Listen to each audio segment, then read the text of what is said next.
पूरे दिल्ली में आज पानी की भारी कमी की किल्लत से लोग परेशान हो रखे हैं। क्यों नहीं पहुंच पा रहा है, क्या राजनीति हो रही है, कहां पर रुक गया, कहां पहुंच गया वो पानी। टैंकर माफिया आज पूरे जोर शोर से अपना काम कर रहा है और ये मिलीभगत से हो पा रहा है। राजधानी दिल्ली में जल पर, पानी पर जो सियासत है वो लगातार जारी है। इन सब के बीच कोर्ट में भी इस पूरे मामले को लड़ा जा रहा है और आम चुनावों के वक्त गठबंधन में रही आम आदमी पार्टी और कांग्रेस अब फिलहाल इस पूरे मुद्दे पर क्या कर रही है, बात करेंगे दिल्ली कांग्रेस के चीफ देवेंद्र यादव से। आप लोग क्या करने जा रहे हैं, क्योंकि पानी में दिल्ली की त्राही त्राही है और अमूमन देखा गया है अब तो पानी की चोरी भी हो रही है। टैंकर माफिया पर क्या कहेंगे? देखिए, मैं समझता हूँ जल जीवन है और इसके ऊपर राजनीति नहीं होनी चाहिए।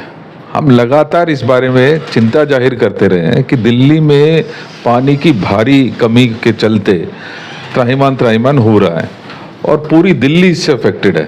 कहीं ना कहीं आप देखते हैं कि जब सबसे ज़्यादा ज़रूरत है, अभी गर्मी शुरू हुई है और मैं समझता हूँ कि पूरे दिल्ली में आज पानी की भारी कमी की किल्लत से लोग परेशान हो रखे हैं।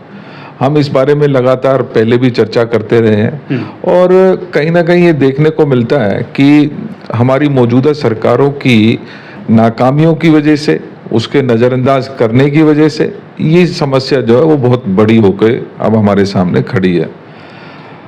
होना ये चाहिए था कि अभी जब गर्मी बढ़ती है तो पानी सब लोगों को मुहैया करा जाना चाहिए था।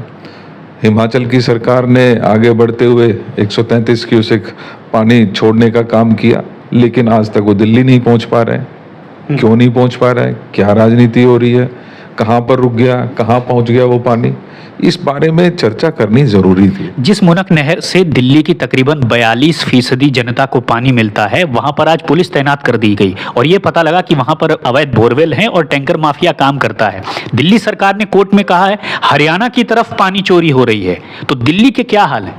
दिल्ली के, हम अब पहले भी ये बात कहते रहे हैं, टैंकर माफिया आज पूरे जोर शोर से अपना काम कर रहा है और ये मिलीभगत से हो पा रहा है। आपने देखा होगा पिछले कई सालों से हम एक मुद्दा उठाते आए हैं कि पूरी दिल्ली में गंदा पानी सप्लाई किया जा रहा है। क्यों सप्लाई किया जा रहा है और क्या कारण है? उसकी वजह से टैंकर माफिया हो या पानी का माफिया जो बॉटल्स में पानी सप्लाई करता है, आज एक परिवार को, जो गरीब परिवार है, उसको भी 50 से 100 रुपया अपने पीने के पानी के लिए खर्च करने पड़ते हैं और वो डिपेंडेंट किसके ऊपर? टैंकर्स पे। वो डिपेंडेंट, बीजेपी आरोप लगा रही है कि टैंकर माफिया से मिलीभगत है सरकार की। देखिए, कहीं ना कहीं ये सारा जो मामला दिखता है, जिस तरीके से पिछले कई सालों से लगातार लीकेजेस बढ़ती जा रही है, पानी की वेस्टेज हो रही है, आज लीकेज 58% हो गई है। उसका कारण क्या है और उससे किस चीज़ को बढ़ावा मिलता है? उससे प्राइवेट प्लेयर्स को बढ़ावा मिलता है। लेकिन दिल्ली के एलजी ने जब कह दिया कि पानी की बर्बादी लीकेज ही जिम्मेदार है और साथ ही साथ जो टैंकर माफिया जिम्मेदार है, तो तकरार अभी भी चल रही है दोनों, दिल्ली सरकार और एलजी के बीच में। लेकिन दिल्ली का क्या हाल? दिल्ली हमेशा इनकी राजनीति के चक्कर में पिसती आई है। मुझे लगता है कि अब समय आ गया कि इनको जागना चाहिए। जनता ने भी अपना वर्डिक्ट अभी थोड़े दिन पहले दिया है। इससे समझ आनी चाहिए कि वो बदलाव चाहते हैं, वो एक स्वच्छ और साफ सरकार चाहते हैं। और कहीं ना कहीं जब पानी की बात आती है तो हम एक मुद्दा उठाते आए हैं कि पूरी दिल्ली में गंदा पानी सप्लाई किया जा रहा है। क्यों सप्लाई किया जा रहा है और क्या कारण है? उसकी वजह से टैंकर माफिया हो या पानी का माफिया जो बॉटल्स में पानी सप्लाई करता है, आज एक परिवार को, जो गरीब परिवार है, उसको भी 50 से 100 रुपया अपने पीने के पानी के लिए खर्च करने पड़ते हैं और वो डिपेंडेंट किसके ऊपर? टैंकर्स पे।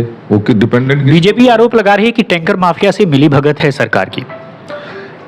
देखिए, कहीं ना कहीं ये सारा जो मामला दिखता है, जिस तरीके से पिछले कई सालों से लगातार लीकेजेस बढ़ती जा रही है, पानी की वेस्टेज हो रही है, आज लीकेज 58% हो गई है। उसका कारण क्या है और उससे किस चीज़ को बढ़ावा मिलता है? उससे प्राइवेट प्लेयर्स को बढ़ावा मिलता है। लेकिन दिल्ली के एलजी ने जब कह दिया कि पानी की बर्बादी लीकेज ही जिम्मेदार है और साथ ही साथ जो टैंकर माफिया जिम्मेदार है, तो तकरार अभी भी चल रही है दोनों, दिल्ली सरकार और एलजी के बीच में। लेकिन दिल्ली का क्या हाल? दिल्ली हमेशा इनकी राजनीति के चक्कर में पिसती आई है। मुझे लगता है कि अब समय आ गया कि इनको जागना चाहिए। जनता ने भी अपना वर्डिक्ट अभी थोड़े दिन पहले दिया है। इससे समझ आनी चाहिए कि वो बदलाव चाहते हैं, वो एक स्वच्छ और साफ सरकार चाहते हैं। और कहीं ना कहीं जब पानी की बात आती है तो कम से कम उसके ऊपर राजनीति नहीं करनी चाहिए, उसमें ये घिनौना खेल नहीं खेला जाना चाहिए।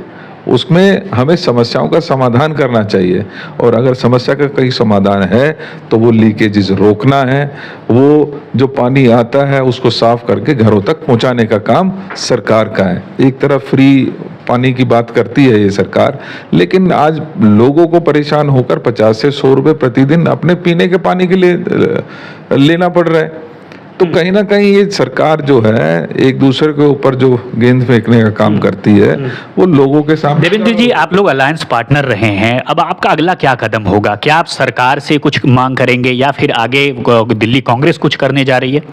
देखिए, दिल्ली कांग्रेस का अलायंस लोकसभा के लिए हुआ, एक अच्छा गठबंधन हुआ, एक मजबूत गठबंधन हुआ। पूरे देश में विभिन्न पार्टियां साथ आई और उन्होंने चुनाव लड़ा। लेकिन जहां तक बात सामाजिक मुद्दों की है, जहां तक बात लोगों की समस्याओं की है, कांग्रेस पहले भी जागरूक थी, अभी भी मजबूती के साथ उन मुद्दों को उठाएगी।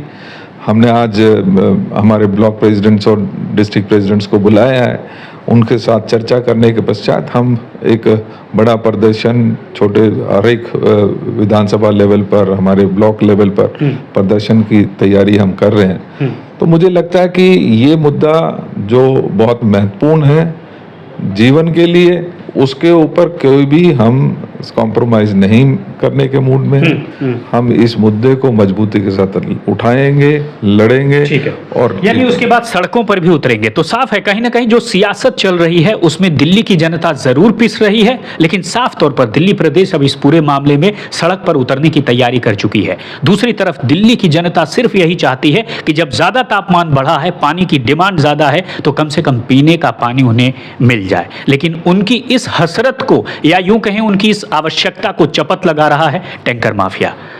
राम किंकर सिंह, दिल्ली आज तक।